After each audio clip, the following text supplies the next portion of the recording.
College football never stops. When college football news breaks, it breaks on On3. From the transfer portal to the playoff race to coaching changes, the sport is moving every single day. That's why college football fans turn to On3, a trusted authority with real reporters and real communities built around the teams you care about. Find all of your favorite teams and join the community. Get the full picture at on3.com. That's ON and the number 3.com.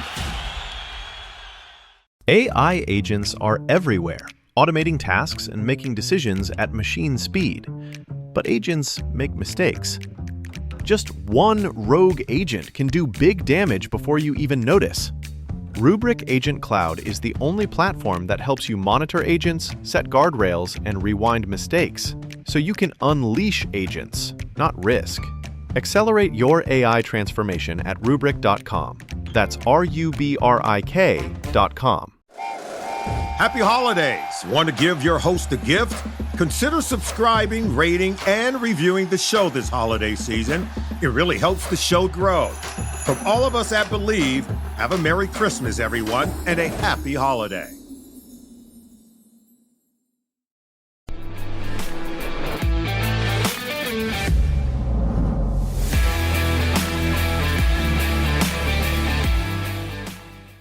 And what's going on, Los Angeles, Bruin Nation, LAFB fam, your dynamic duo, the Thriller and Madman, back together again for all of your UCLA basketball needs.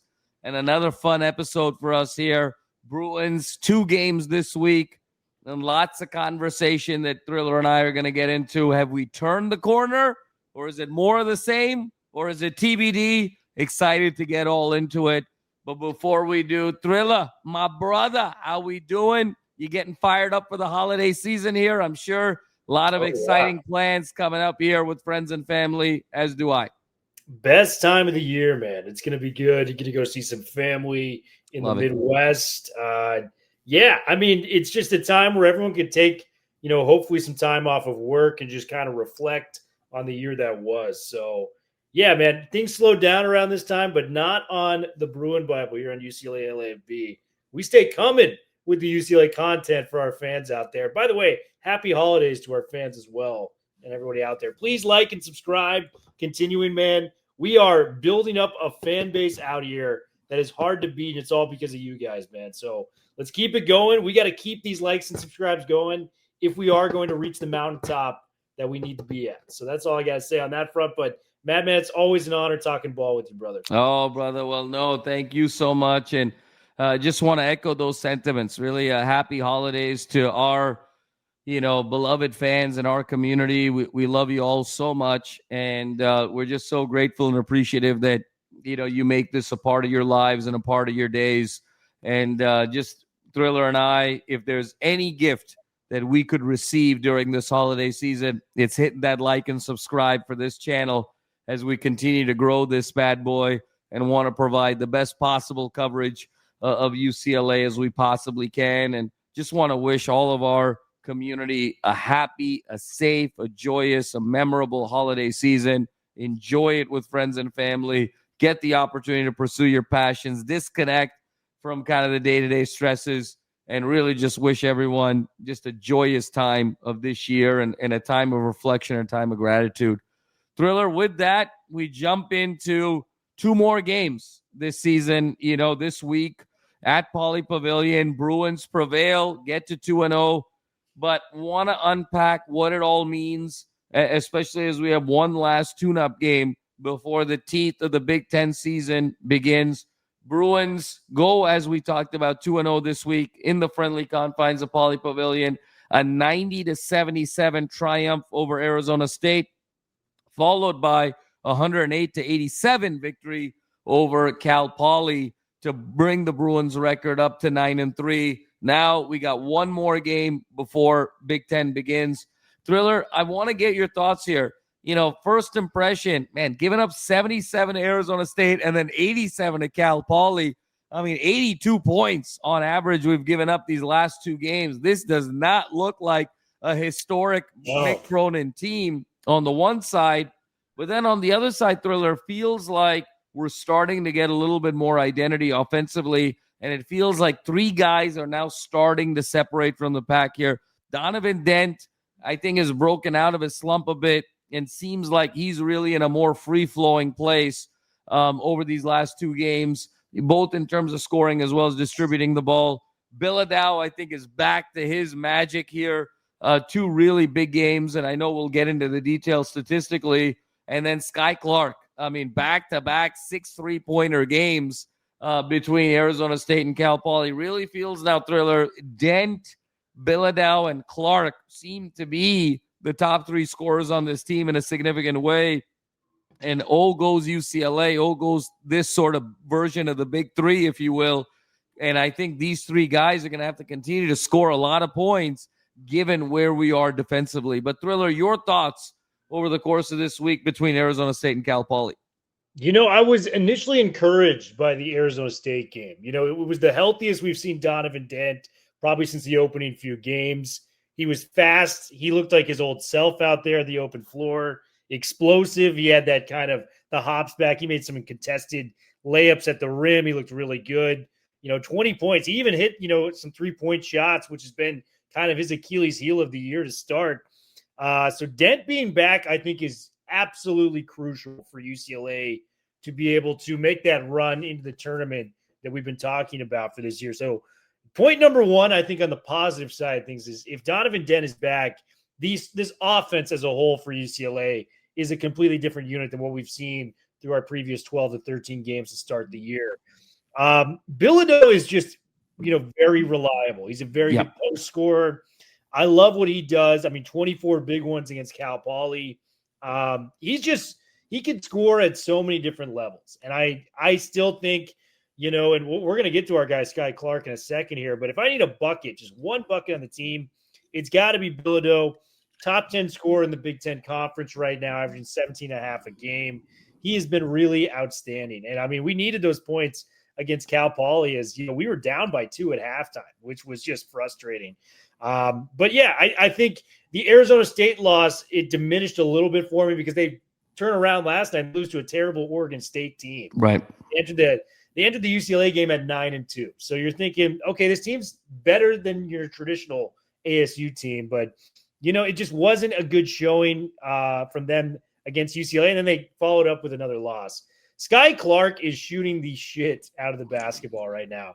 No pun intended. I mean, he's over 50% on the season, back-to-back 6 3-point shooting game. I mean, he had 30 points against Cal Poly, his career high in a UCLA uniform. I thought it was very, very impressive on that front.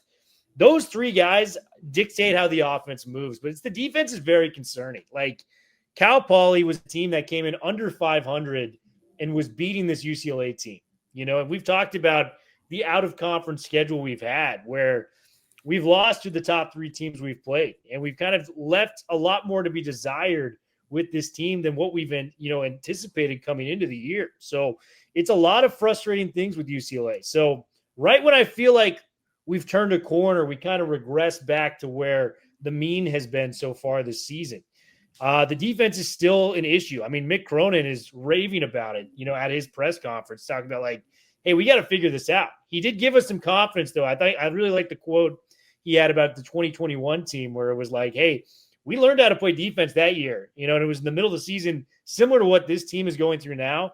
And the only reason we didn't win the whole thing was a Jalen Suggs shot. He said that pretty much to Ben Volch and all the reporters around. 2 stats stand out for this team. If a 13-game sample size dictates something, you got to lean into who you are and improve upon what you aren't. So who they are as a team, Madman, shooting 40.3% from three-point range, which is insane to say. That is number 1 in the Big Ten. We got to shoot the long ball. That's our strength. Daly was close to 40% last year. Bilodeau was. Sky Clark is, I think, 3rd in the entire nation right now in three-point shooting. And you got to believe Donovan Dent, who was a 40% three-point shooter last year, is going to figure it out as well. I mean, he started off so cold. He's due to get hot again. So stick to your strengths. This team can absolutely shoot the ball. I thought Trent Perry coming off the bench in the Arizona State game was very big. He made a couple of big threes, made some plays off the bench that really got this offensive unit back in motion when it came to ASU. So that would be my key advice to UCLA. If you're the number one 3-point shooting team in the Big Ten, lead on your strengths. And then when I look at the deficiencies for UCLA, it's the rebounding, man. We are a bottom 3 rebounding team in the Big Ten as it stands right now, trailing only, Minnesota and Penn State for that last spot. Bilodeau's a great player and he's got size, but he is our leading rebounder right now at 5 rebounds a contest. That's unacceptable at any level of basketball if that's your leading rebounder. Jamerson, came in off the bench against Cal Poly, made a really crucial offensive rebound, which kind of got the momentum swinging back to UCLA. The problem with Jamerson was he got in foul trouble very easily against a team like Cal Poly. So I'd love to see Jamerson, have some restraint there, and then maybe get him in the starting lineup a little bit more because while I love our guy Xavier Booker, he is the product of the modern day 7-footer where they train so much as a guard, where they have guard skills at that size. They could go out, they could shoot threes, they can get you layup packages, floaters, mid-range, whatever it may be. But they almost forget the most important part of your 7-footer. You got to dominate the glass if you're that tall. And Booker, for all of his strengths this year, I think he's been an underrated rim protector at times for UCLA. He's not crashing the glass like I'd like to see a 7-footer do. So until he learns that, hey, I'm the tallest guy on the floor and I could jump the highest on the floor, you got to get those rebounds for me. So stick to your strengths, shoot the long ball, even as good as anybody in the country has it right now as it stands, and learn to crash the glass. Those are my pieces of advice for UCLA. What do you think on those points, Matt? No, Thriller. I mean, that's phenomenal and so well said there and so much to unpack. I think I'll start with the offensive side of the ball. And I think you said it really well. I mean, just south of 41% from 3, you got to be able to let it fly. And this thing is going to have to be a little bit more of an open style, and I think Mick is starting to sort of relent a little bit and say, look, I think this is going to have to be more of an open style. I think a byproduct of being able to shoot threes is going to have to be, I think a barometer we're going to need to look at now is Dent, Clark, Bilodeau. Can they get you 50 points? I think that's going to now have to start being the barometer. Can those 3 guys get you 50, which is essentially each of those 3 guys getting you 17 a game? And I think that's going to now have to be the barometer. Can you get 50 from those guys? And then can you get about 30 from everybody else? Between Booker, Jamar Brown hitting some threes, Daly getting involved, Perry being the microwave. I think that now becomes the recipe moving forward to get you to that 80-point number, because I think you need to be at that 80-point number given where this team is defensively.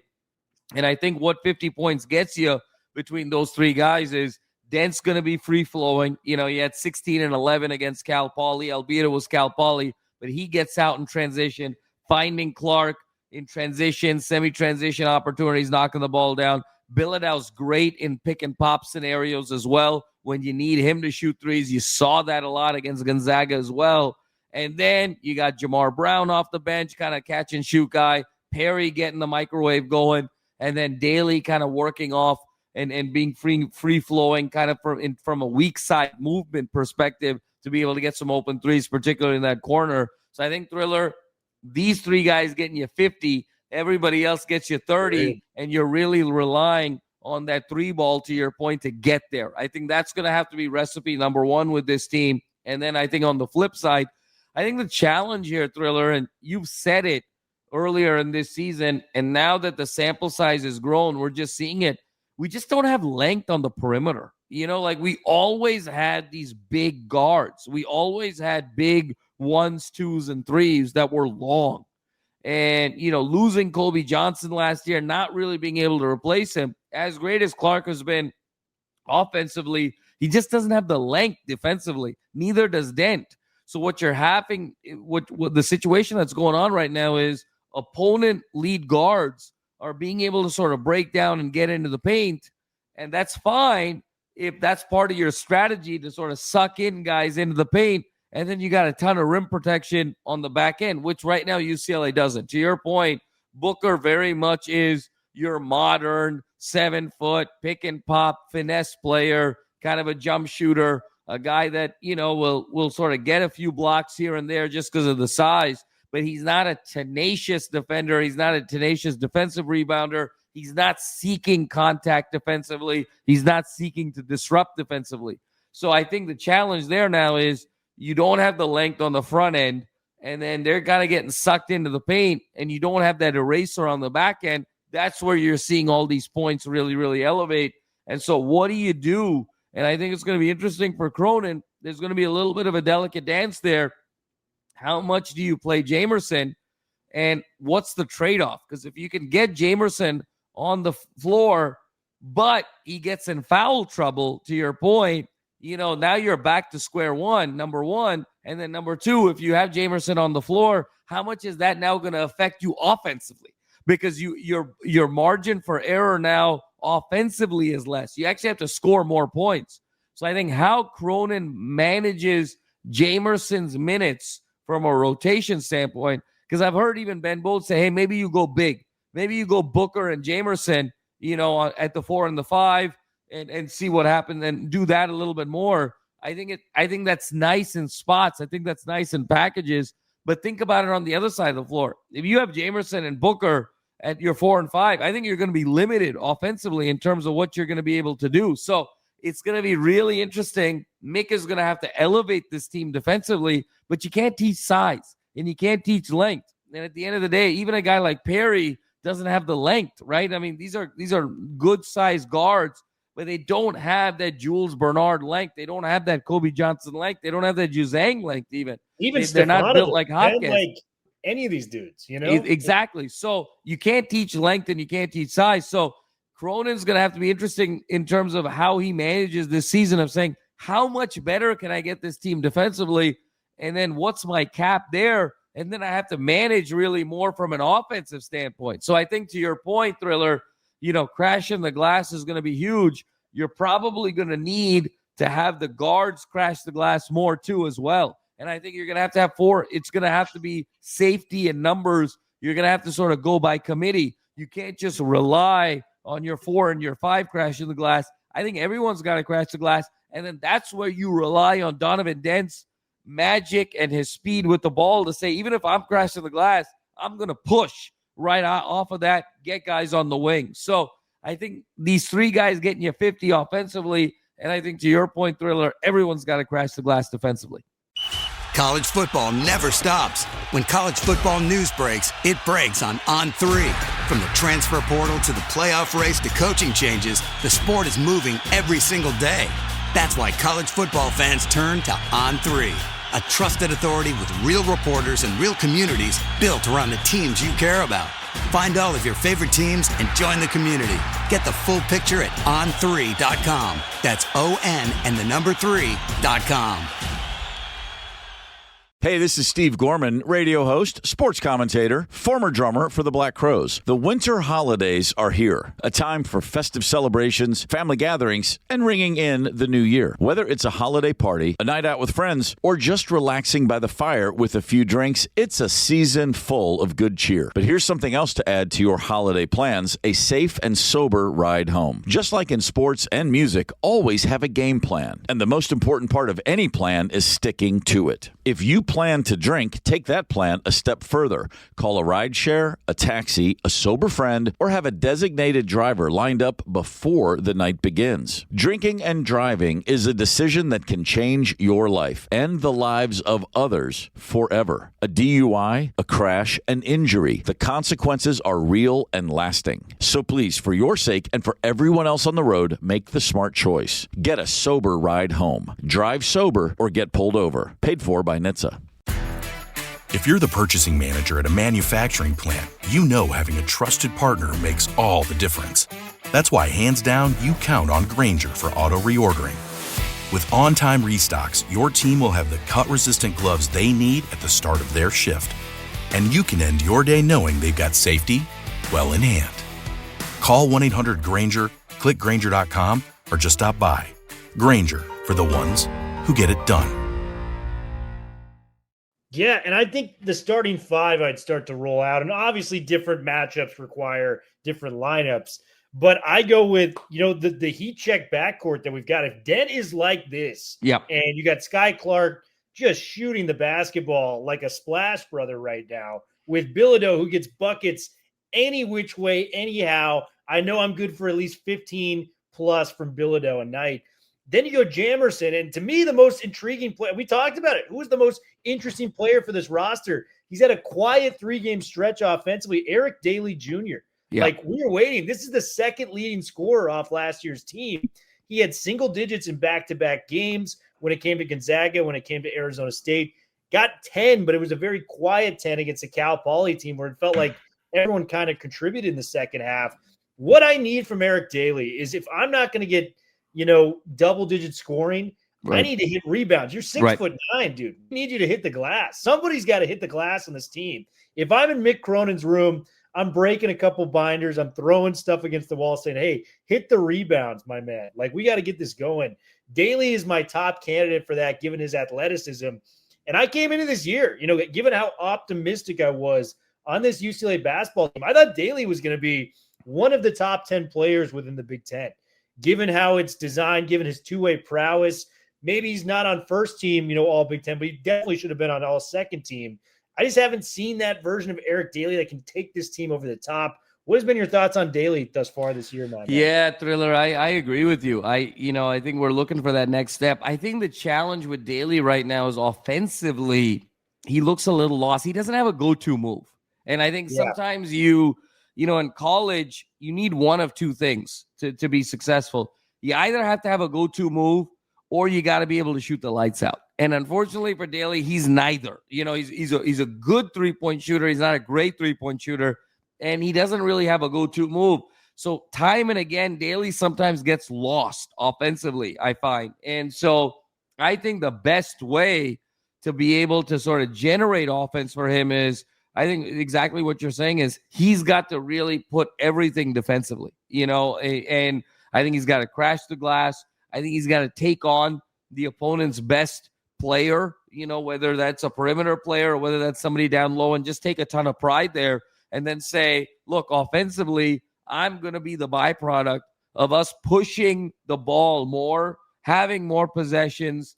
Dent, is going to be looking for Clark. He's going to be looking for Bilodeau. And then I'm going to be sort of in that secondary option when the clock gets back to, 16, 15, 14, and we have to sort of look at option 3 and 4 offensively. I can find my spots either in the corner or cutting, moving without the basketball, and finding open lanes. I think he's got to sort of simplify the game. I think for Daly, sometimes the game gets a little too complicated offensively. I think he's got to really just focus on the defensive side of the ball, and then the offense will come as a byproduct of playing off of the others, Thriller. And I agree with you. I mean, I think what you're saying is spot on. If I'm hearing you correctly, what you're saying is, let's go Dent and Clark in the backcourt, and then let's go Bilodeau, Daly, but sort of this enforcer Daly in terms of really focusing defensively. Hit the glass, and then you got Jamerson, and then off the bench, you've got Perry, Booker, and Brown as your top 3 guys off the bench to really come in, because you're going to need 80 points now. They're coming in to really push tempo, push offense. Yeah, and that's pretty spot on. And I will give Xavier Booker some credit. That 3-point shot is looking great from him this year, which I'm very encouraged by. That's something that gives him a shot to go to the league, eventually. But what you got to do at that size, man, is you got to rip down 10 to 12 rebounds a contest. If you can learn how to do that, Xavier Booker, get your checkbook open, brother, because you are going to get paid in this lifetime. And by the way, if Sky Clark is shooting 50% at the D1 level by season's end from 3-point range, NBA teams are calling. I'm just going to say, from that clip, that's a huge, huge number. Huge number indeed, Thriller. And so let's see now if, again, the competition is going to get way up very quickly. We got this initial road trip here, Thriller, at Iowa, at Wisconsin. We're going to learn everything we need to know there. But I think, fans, let's look at this from the lens of what we're talking about. Can these 3 guys get you 50? Can these other guys give you 30? And can we continue to sort of press with the 3 ball and get Daly's game going through it, and also the Bookers, the Perrys, the Jamar Browns really feasting off of the 3 ball from dense penetration and creation? But really those top 3 guys are going to have to be Dent, Bilodeau, and Clark. And then defensively, can everybody crash the glass? And can Daly really be that guy, along with Jamerson, crash the glass, protect the rim, and that's how you sort of offset some of the perimeter deficiencies that you have from a length standpoint. So I think that's going to be the formula, Thriller, to your point. Let's see how it holds against Iowa and Wisconsin, and then we'll really be able to assess what this team is all about.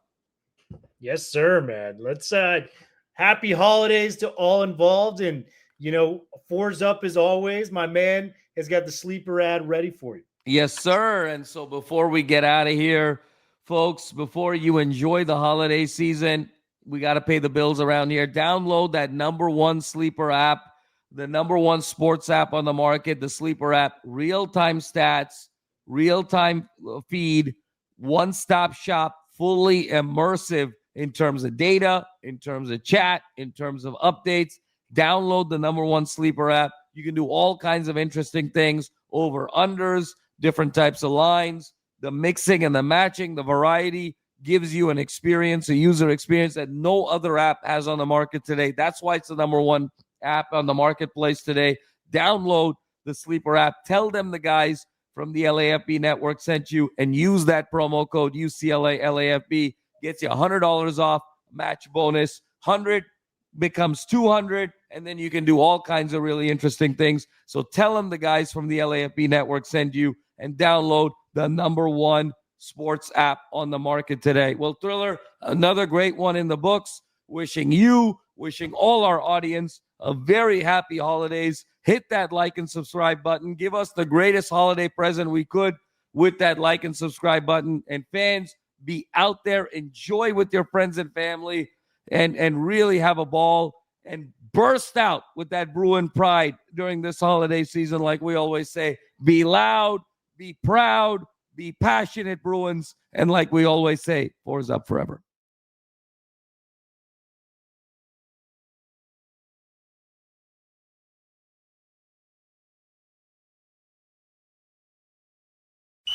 College football never stops. When college football news breaks, it breaks on On3. From the transfer portal to the playoff race to coaching changes, the sport is moving every single day. That's why college football fans turn to On3, a trusted authority with real reporters and real communities built around the teams you care about. Find all of your favorite teams and join the community. Get the full picture at on3.com. That's ON and the number 3.com. If you're the purchasing manager at a manufacturing plant, you know having a trusted partner makes all the difference. That's why, hands down, you count on Grainger for auto reordering. With on-time restocks, your team will have the cut-resistant gloves they need at the start of their shift. And you can end your day knowing they've got safety well in hand. Call 1-800-GRAINGER, click Grainger.com, or just stop by. Grainger, for the ones who get it done. Happy holidays. Want to give your host a gift? Consider subscribing, rating, and reviewing the show this holiday season. It really helps the show grow. From all of us at Believe, have a Merry Christmas, everyone, and a happy holiday. If you like the show, please take a moment to rate, review, and subscribe. It really does help the show to grow. Thank you for listening.